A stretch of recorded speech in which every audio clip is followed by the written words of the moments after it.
Assalamualaikum warahmatullahi wabarakatuh. Perkenalkan, saya Layinatus Syifa dari kelompok 5 akan mempresentasikan hasil makalah mengenai puasa wajib dan puasa sunnah guna memenuhi tugas mata kuliah ilmu tafsir ahkami yang diampu Bapak Muhammad Mas'ud MPD. Baik, sebelumnya saya akan memperkenalkan anggota kelompok 5.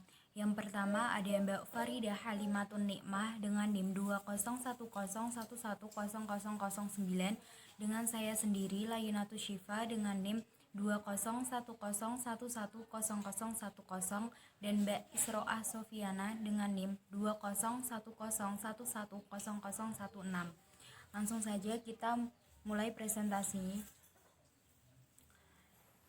Kita mulai pembahasan terlebih dahulu, yaitu definisi puasa wajib. Puasa wajib adalah puasa yang harus dikerjakan oleh setiap umat Islam yang sudah baligh, berakal, dan sehat. Jika tidak ada halangan suatu apapun, diwajibkan untuk melaksanakan. Apabila ditinggalkan akan mendapat dosa, kecuali dengan halangan tertentu seperti haid atau nifas pada perempuan atau musafir. Macam-macam puasa wajib. Puasa Ramadan. Puasa Ramadan ialah puasa yang dilaksanakan pada bulan Ramadan. Hukum melaksanakan puasa Ramadan adalah wajib bagi setiap orang yang telah memenuhi syarat wajibnya. Yang kedua ada puasa nazar.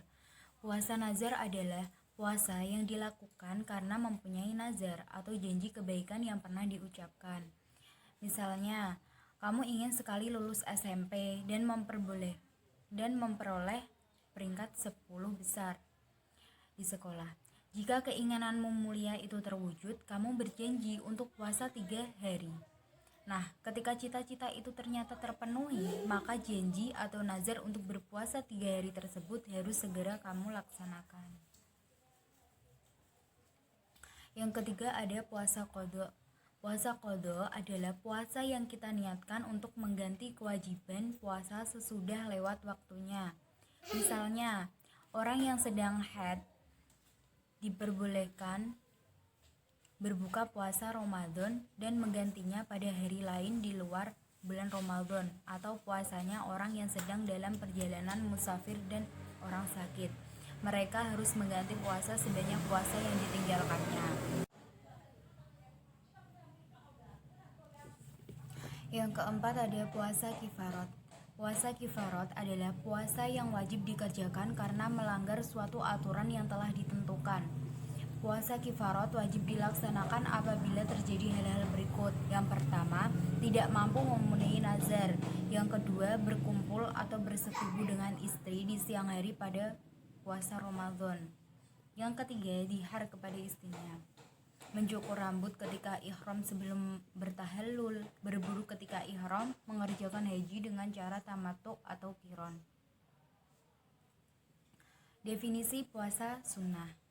Puasa sunnah adalah puasa yang apabila dikerjakan akan mendapatkan pahala, tetapi jika tidak dikerjakan tidak mendapatkan dosa. Puasa sunnah dapat meningkatkan derajat seseorang menjadi wali Allah yang terdepan atau as-sabiqun al-muqarrabun. Macam-macam puasa sunnah. Yang pertama ada puasa 6 hari pada bulan Syawal. Pengertiannya yaitu merupakan puasa sunnah 6 hari yang dikerjakan di bulan Syawal, di mana bagi umat yang melaksanakan puasa Syawal 6 hari akan mendapatkan pahala seperti berpuasa selama setahun penuh. Yang kedua ada puasa hari Arafah. Puasa sunnah hari Arafah adalah puasa sunnah yang pelaksanaannya dilakukan pada tanggal 9 Dzulhijjah. Puasa sunnah hari Arafah dapat menghapus dosa selama 2 tahun, yakni setahun yang lalu dan setahun yang akan datang. Puasa Tarwiyah. Puasa Tarwiyah yaitu hari ke-8 dari bulan Dzulhijjah. Puasa ini sangat dianjurkan bagi umat muslim yang tidak pergi haji.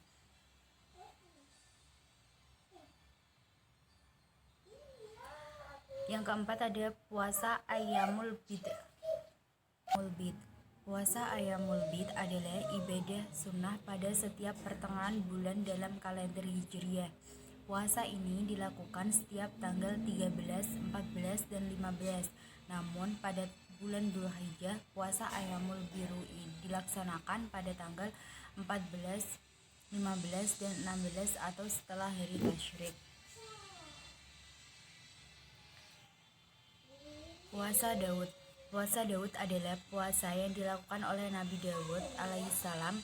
Ini merupakan puasa yang utama. Tata caranya adalah dengan sehari puasa, kemudian sehari tidak berpuasa, dan seterusnya.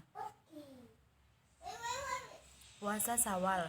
Jenis puasa pertama dari puasa sunnah adalah puasa Syawal. Syawal sendiri adalah nama bulan setelah bulan Ramadan. Puasa Syawal adalah berpuasa selama 6 hari di bulan Syawal. Puasa ini bisa dilakukan secara tidak berurutan. Puasa Senin Kamis. Sesuai dengan namanya, puasa Senin Kamis ini dilakukan hanya pada hari Senin dan Kamis, berkaitan mengenai waktu membacanya. Niat puasa pada hari Senin Kamis ini tidak wajib dilakukan pada malam sebelum menjalankan puasa tersebut. Selanjutnya ada puasa Nisfu Sa'ban. Puasa Nisfu Sa'ban adalah puasa yang hukumnya sunnah dan dilakukan pada hari ke-15 di bulan Sa'ban. Puasa Asyura. Puasa Asyura adalah puasa sunnah yang dikerjakan pada tanggal 10 Muharram. Hukumnya sunnah muakkad, yakni sunnah yang sangat dianjurkan. Rasulullah senantiasa mengutamakan puasa ini, bahkan perhatian beliau lebih besar dibanding puasa-puasa sunnah lainnya. Hikmah berpuasa. Ibadah puasa itu mengandung beberapa hikmah, di antaranya sebagai berikut. Yang pertama, tanda terima kasih kepada Allah karena ibarat mengandung arti terima kasih kepada Allah atas nikmat pemberiannya yang tidak terbatas banyaknya dan tidak ternilai harganya.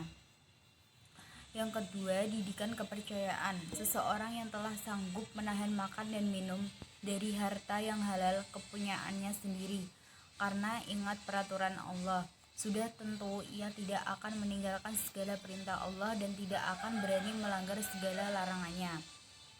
Yang ketiga, didikan perasaan belas kasih terhadap fakir miskin karena seseorang yang telah merasa sakit dan pedihnya perut keroncongan, guna menjaga kesehatan, menyeimbangkan kebutuhan jasmani dan rohani, melatih mengendalikan nafsu.